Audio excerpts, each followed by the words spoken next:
decía, el doctor Schimmelwitz y yo trabajamos en el American British Cavalry Medical Center, conocido como el Hospital ABC, en el Campo Santa Fe de la Ciudad de México, y pues los invitamos el día que quieran. Este es nuestro hospital, el cual consideramos uno de los más bellos, más bonitos y mejor equipados del país.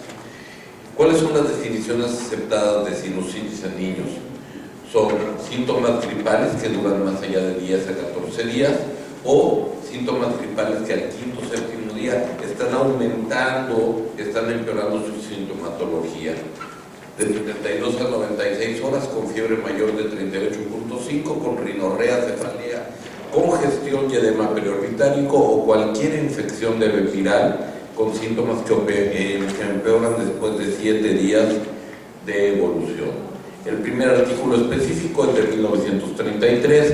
En 1949 la recomendación terapéutica era con rayos X, imagínense, y los primeros estudios prospectivos y revisiones comprensivas se hicieron hasta los años 60.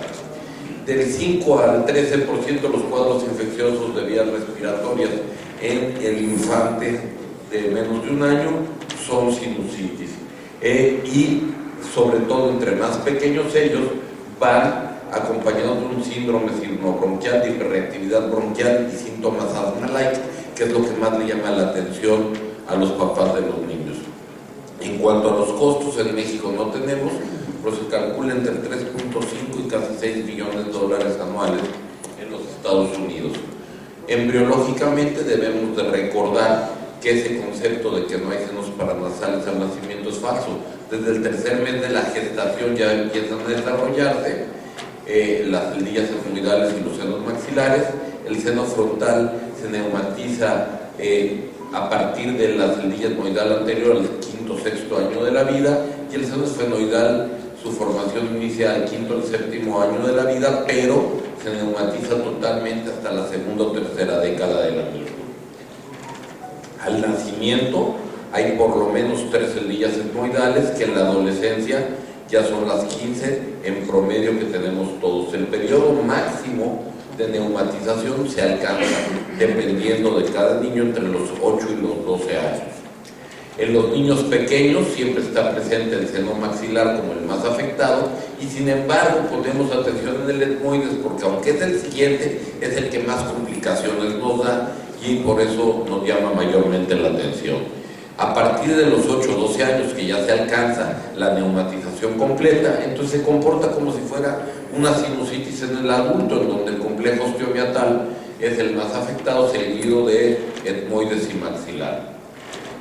Debemos de recordar que las relaciones anatómicas entre la apófisis unciforme, el infundíbulo y el hiato semilunar se encuentran bien desarrolladas desde el nacimiento. Por lo tanto, no tenemos que aprender una anatomía diferente. La diferencia real es que están más oblicuas, están como si estuvieran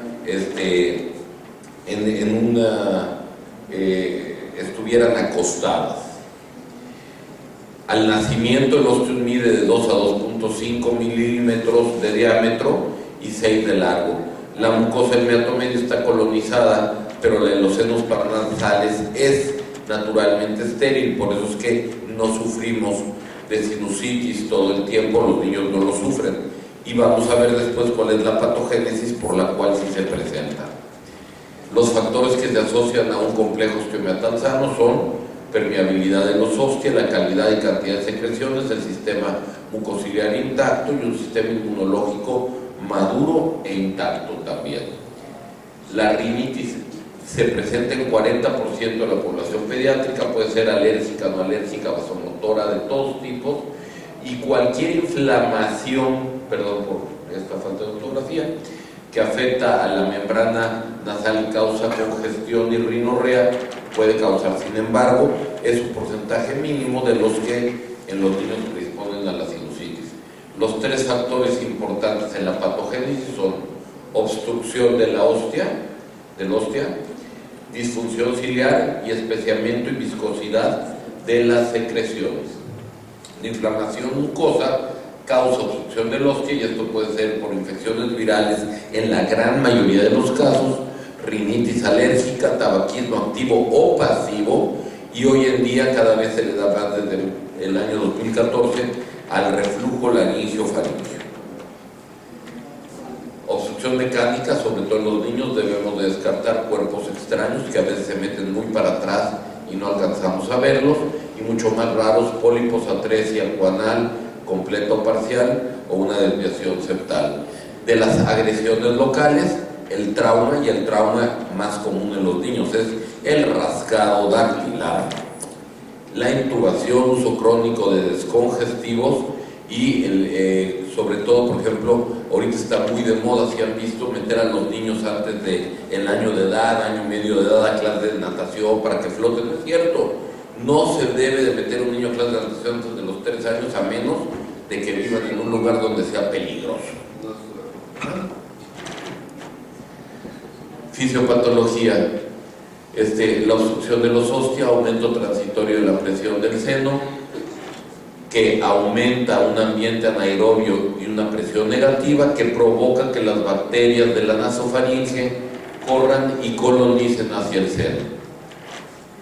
Aumenta la producción de líquido y multiplica la bacteria, que provoca pérdida transitoria de las células hiladas, que solo pueden mover moco líquido y no las secreciones gruesas del interior de los senos a la nariz. Se tienen los criterios mayores y menores de sinusitis que antes se utilizaban, se dejaron de utilizar y cada vez están, sobre todo en la Academia Americana de Pediatría, volviendo a utilizar los criterios mayores y menores, y se dice que con 2 criterios mayores o un mayor y 2 menores debes de sospechar sinusitis.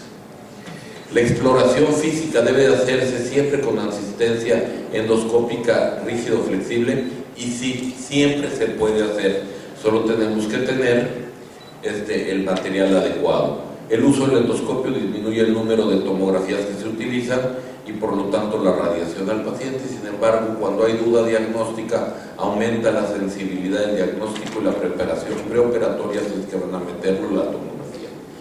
Tenemos nosotros que no podemos hacer una fibroscopia con un endoscopio adulto en un niño, y si vamos a hacer una endoscopia rígida, existen los endoscopios de 1.2 milímetros que son hasta cierto punto flexibles, pero son muy endebles, que podemos utilizar.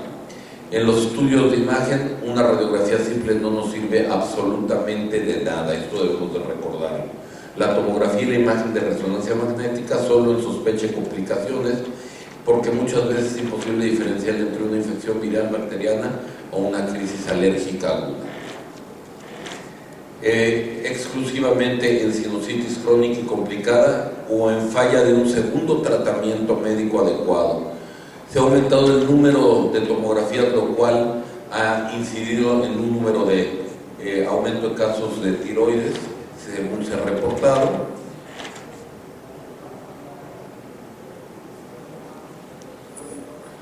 No está funcionando ya.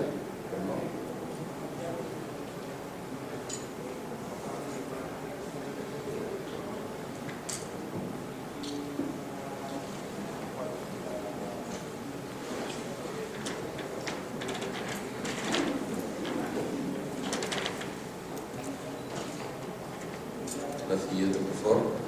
Y hoy en día reconocemos que la exposición de los niños ha aumentado gracias a los estudios de imagen de los últimos 25 años, ya que de 0.53 a 3 puntos, que es lo que equivale a la radiación solar de todo un día, es lo que lo exponemos con una radiografía simple, mientras que una tomografía de senos paranasales es el equivalente a una radiación de 8 meses de energía solar.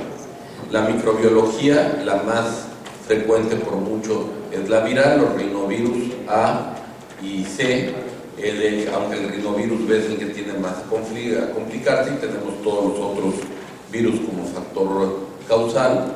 En niños es normal hasta de 6 a 8 cuadros virales de vías respiratorias, pero que en un promedio no duran más de 5 a 7 días.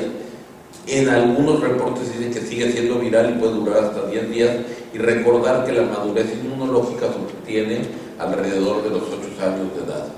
Microbiológicamente El gen más común es el Streptococcus pneumoniae con 40%, seguido de Haemophilus influenzae y Moraxella catarrhalis.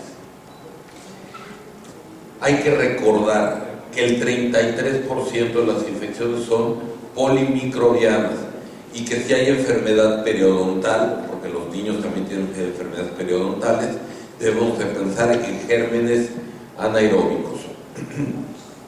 Entonces, para saber en una sinusitis aguda, si es de 8 a 10 días, pensar en viral, si es de 10 a 90 días, pensar en anaerobios, si es de más de 3 si es de más de 3 meses, pensar en gérmenes anaerobios. En sinusitis recurrente debemos de valorar cómo es el estado del anillo de Van-Leyen por los biofilms, tabaquismo pasivo, hacer pruebas de alergia que solamente son positivas en 13.6, medir inmunoglobulinas y subclases, valorar reflujo laringio-faringio y valorar medicina complementaria.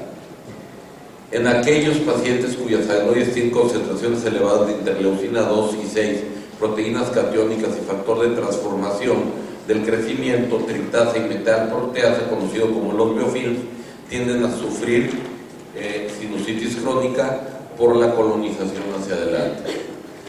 Se cambia la microbiota normal de la faringe y los espacios sinonasales, y esto causa la disminución de producción del óxido nítrico por la mucosa normal, el cual tiene un efecto de vasodilatación y antimicrobial, por lo que hace más susceptible a las infecciones, y también disminuye el aclaramiento mucociliar.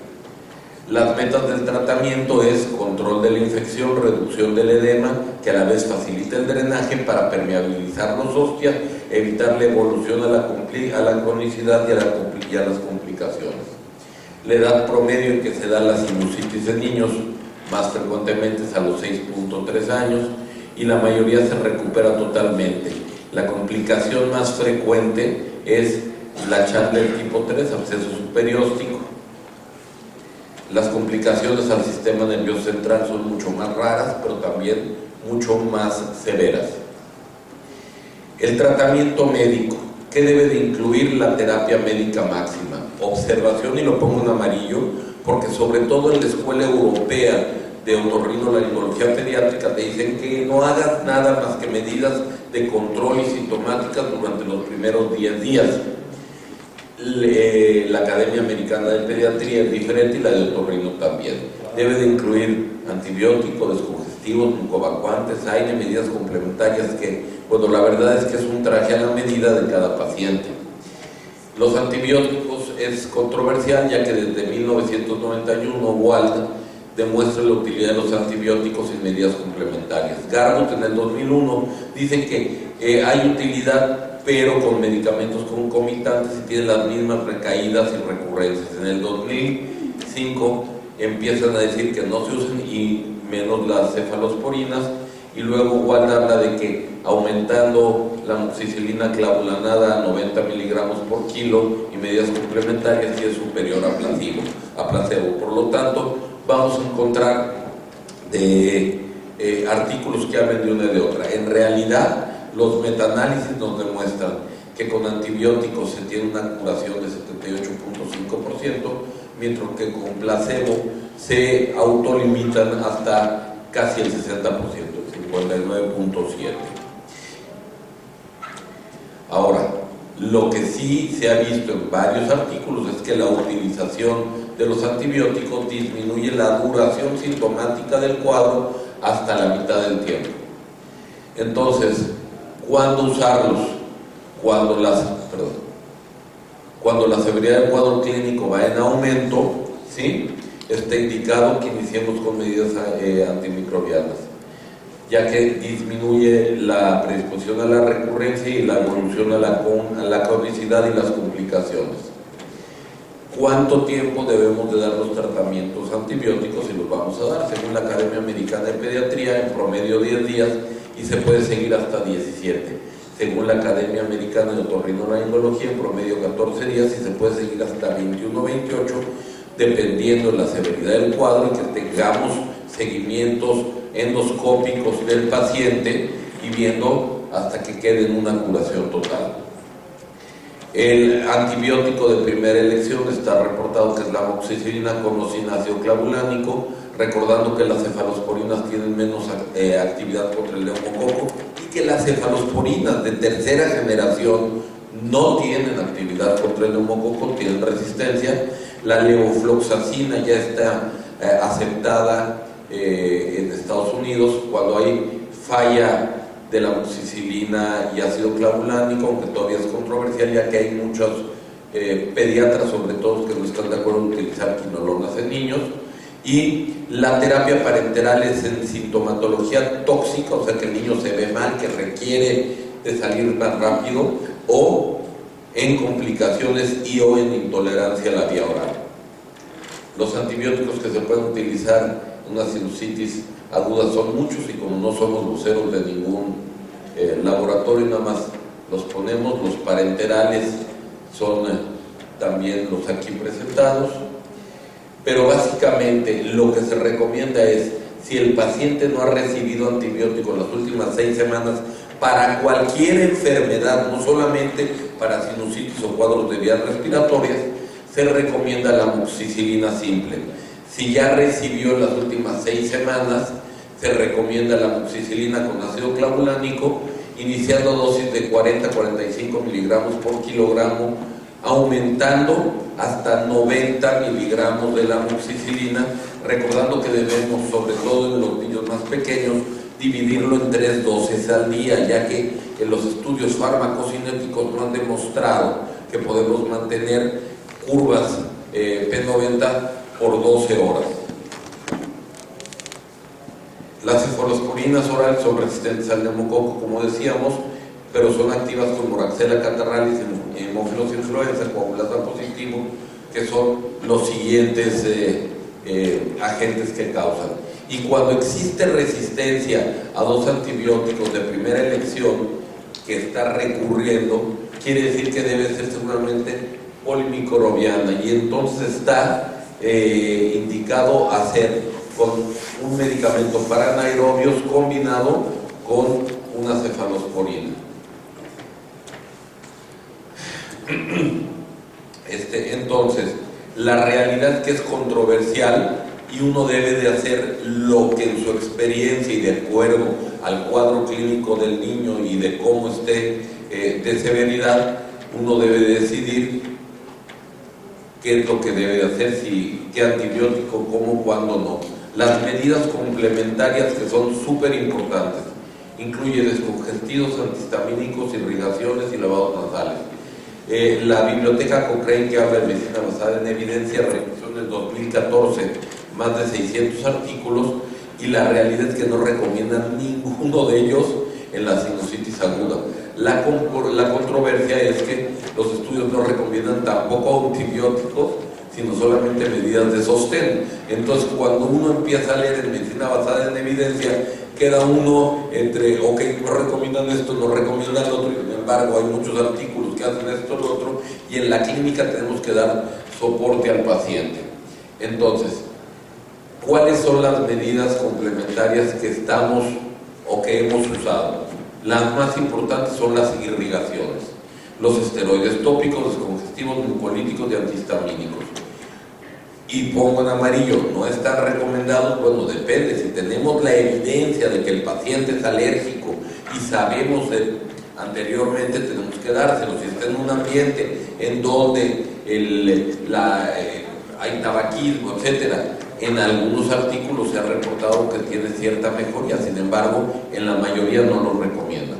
Mucoevacuantes, tenemos que recordar que entre más pequeño es el niño, como hay islotes de mucosa que no es respiratoria, que no está ciliado, que no está funcionando, entre más pequeño es el niño, tenemos que darlo con una mayor frecuencia, a veces 3 o 4 veces al día. Decíamos, aunque el 81% de los pacientes tienen antecedentes heredofamiliares de atopia, solo entre 12 y 13% se ha corroborado la alergia. Esa es la razón por la cual hay tanto controversia con los antihistamínicos. Los descongestivos, la oximetazolina, que ya sabemos que es muy buena, al igual que la pseudoefedrina, con sus efectos secundarios, con la posibilidad de rebote, con la posibilidad sistémica cuando hablamos de la pseudoefedrina o la fenilefrina. Entonces, lo que más se recomienda como descongestivo es la solución de Parsons, lavados nasales con solución hipertónica amortiguada a 1.5 miniosmoles, tibia 2 o 3 lavados por fosa nasal 3 veces al día. Esto lo obtenemos poniendo en 1 litro de agua, aproximadamente una cucharada grande de sal de grano y una cucharada pequeña de bicarbonato. Y caliéntelo, o sea, no que esté caliente, pero que esté tibia, porque si no les arde y les duele mucho y no se van a dejar hacerlo. Los esteroides, tanto tópicos como sintéticos, regulan el metabolismo de carbohidratos, lípidos, proteínas, balance hidroelectrolítico, y al ser lipofílicos son de rápida absorción por cualquiera de sus administraciones. Recordemos que también es la causa número 1 de demandas en otorrinolaringología en los Estados Unidos por alteraciones sistémicas por uso de esteroides. Por lo tanto, nosotros preferimos, cuando tenemos que dar esteroides sistémicos, que sea por dosis pequeñas y cortas, ¿sí? Y si utilizamos mucho el corticosteroide tópico, ya que son seguros, llega directamente al sitio deseado, disminuye el tejido de granulación incluso en el postoperatorio. Y recuerden que, sobre todo, dependiendo del tipo de esteroides que usen, hay algunos que tienen riesgo de absorción si pasan a la nasofaringe, de ahí a la orofaringe, y son deglutidos. Por eso es que solamente el propionato de fluticasona y el fluorato mometasona están aceptados por la FDA para utilizarse en menores de 3 años de edad, y los otros en general están autorizados a partir de los 6 años.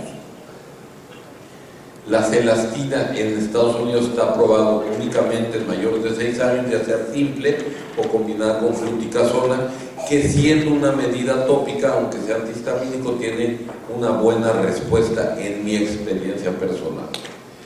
La posología debe ser ad hoc. ¿Por qué? Porque depende de el paciente, de dónde está demográficamente, la sinusitis en cuanto a su diagnóstico y tratamiento. Y por ejemplo, muchas veces en Estados Unidos la posología dice solo utilices un disparo en cada fosa nasal cada 24 horas, pero si se está aquí en Acapulco, en la playa, ambiente húmedo y demás, se puede aumentar, y al no absorberse, entonces se puede hacer, y está recomendado que sea una posología dependiendo ad hoc a donde el paciente viva. Entonces, otra cosa muy importante, los lavados nasales no están recomendados en menores de 2 años, porque lo que se ha visto también es que cuando le hacen los lavados nasales, si lo acuestan sobre todo, entonces estamos pudiéndole provocar una otitis media serosa, porque el niño va a tender a respirarlo o a ahogarse o a sorberlo, y podemos hacerlo. Para que veamos una real función de los lavados nasales, tiene que hacerse como mínimo 6 semanas, y lo que se hace es decirle no respires y contar hasta el 3 o 4, y luego, ya que salió todo el agua, dejarlo respirar para que no se haga. La famosa netipoto, la teterita, no está indicada en niños porque se les va a ir a la trompa de Eustaquio. Y se pueden utilizar también soluciones comerciales como la Nil Medical, o hacerlo también con lavados con esteroide o con antibiótico en agua limpia. Medidas complementarias que no debemos de olvidar, incluso los niños: ejercicio de 20 a 30 minutos 3 a 5 veces por semana, sobre todo una dieta eliminando o disminuyendo azúcares y cafeína. Y acuérdense que el chocolate también tiene muchísima cafeína, tiene teobromina, que se metaboliza en cafeína. Suplementos nutricionales exógenos, vitaminas, minerales, antioxidantes, un sueño mínimo de 9 horas, entre más chico el niño, que más duerma, y eso le va a ayudar mucho. Menos refresco, más agua, limitar la ingesta de jugos y limitar la ingesta de leche. Esas son medidas que han demostrado ayudar enormemente. ¿Qué factores hay que valorar antes de someter a un niño a cirugía endoscópica? Reflujo gastroesofágico o laringiofaringio. No es la causa, pero sí se ha comprobado que lo exacerba. Y las inmunodeficiencias, alteraciones mucociliares, anatómicas, cirugía del nervio de Valdeyer y cultivos guiados. Hay un estudio, bueno, hay varios estudios, pero por ejemplo, en pacientes que estaban programados para hacerle cirugía endoscópica de senos paranasales en niños, se les dio tratamiento para reflujo laringio-faringio a 28 pacientes sin sintomatología de reflujo, y de estos 28, 19 no tuvieron que ser operados. Y en este otro, que sí tenían sintomatología de reflujo, de los 28 pacientes, se evitó la cirugía en 25. ¿Qué es lo que se recomienda? Antes de realizar una cirugía endoscópica, hay que realizar una adenoidectomía, lavado maxilar con aspiración, ¿sí? Y luego hacer lavados 3 veces al día con 60 mililitros de agua con Bactroban, rapamicina, gentamicina en 1 litro de agua. Eso va a ayudar a poder tener una mejor evolución. La hipertrofia de adenoides que obstruye 50% más del arco coanal superior pueden ser etiopatogénicas de la sinusitis, no tienen que ser 100% obstructivas. Y sabemos que dependiendo del estudio, la adenoidectomía cura la rinosinusitis en los niños entre 56 y 80% de los casos. El 25 a 50% pueden tener rinitis alérgicas o vasomotoras, y entonces, si ya tenemos comprobado el diagnóstico, los periodos de salud entre la sinusitis, se puede iniciar tratamiento convencional, y si no funciona, pasar a inmunoterapia. Siempre investigar las inmunodeficiencias, sobre todo con IgA, IgE, IgG y subclases de IgG, y también se ha postulado de que hagamos una estimulación inmunológica con la vacuna neumocóxica. La evolución de la cronicidad se va a aumentar en aquellos pacientes que tienen como coexistencia rinitis sin que exista una evidencia contundente al respecto. Entonces, existen 15 estudios con evidencia 3 o 4, de categoría 3 o 4, que incluyen a 1.300 casos de cirugía endoscópica y el tratamiento quirúrgico de la misma, ¿sí?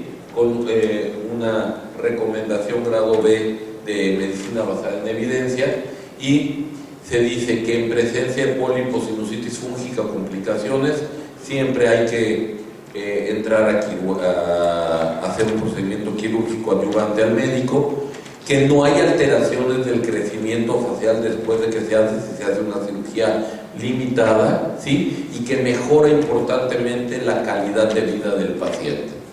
También, siempre que hay una celulitis orbitaria, abscesos faciales o dacreocistitis, también debe de ser una indicación quirúrgica de la sinusitis. Entonces, por ejemplo, si tenemos esta imagen de adenoides que está obstruyendo el 80% de la guana y el 100% del arco superior, pues debemos forzosamente de primero tratar eso antes de meternos a los senos paranasales.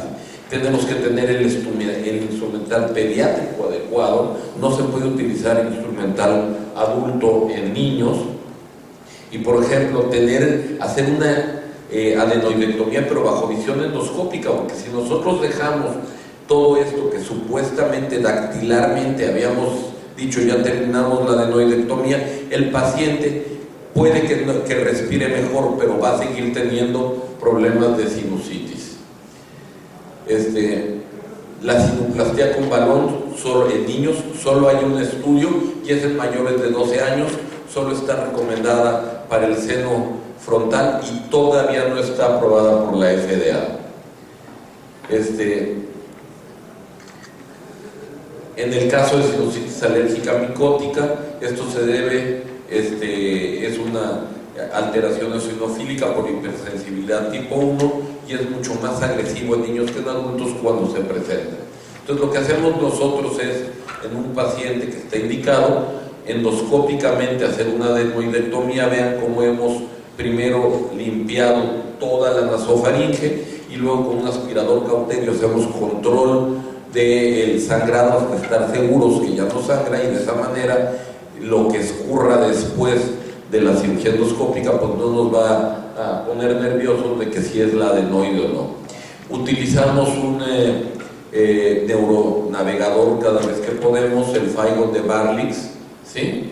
Y entonces los pacientes en donde está cerrado, ya le hemos dado tratamiento, no hay duda que el paciente requiere el procedimiento quirúrgico, nos apoyamos porque son tan pequeñas las cavidades que esto sí nos va a ayudar. Y este tipo de neuronavegadores electromagnéticos que no requieren de una campana, de una corona, y que podemos moverlos, son muy útiles. Así es como nos comportamos, vamos a ir como acomodamos en el quirófano.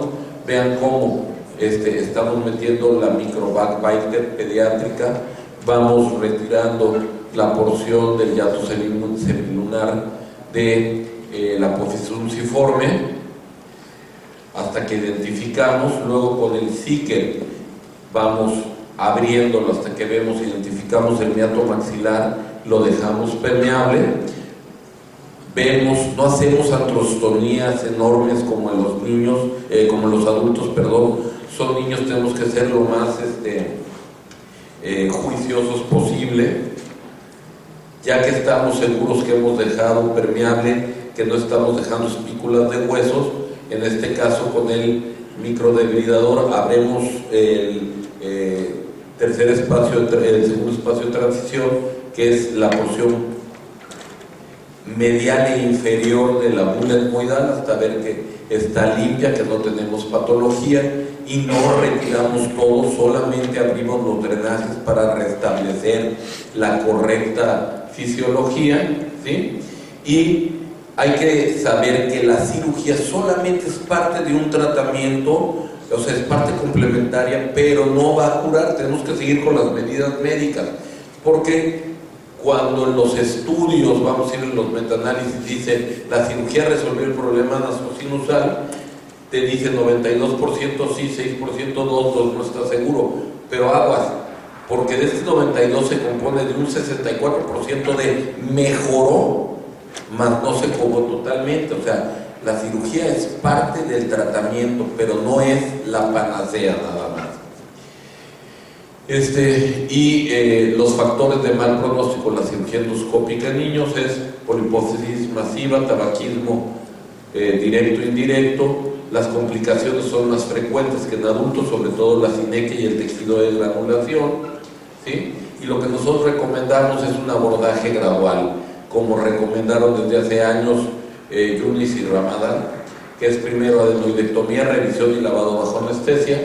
Si no funciona y persiste, una cirugía endoscópica limitada con etmoidectomía anterior, y solamente la cirugía extensa cuando hay comorbilidades, complicaciones y o enfermedad sistémica asociada. En conclusión, la cirugía que cura la sinusitis crónica en niños en 85% más de los casos es la adenoidectomía inicialmente, y entre más estudio, más entiendo la sinusitis, doy mejor tratamiento y por lo tanto menos los opero.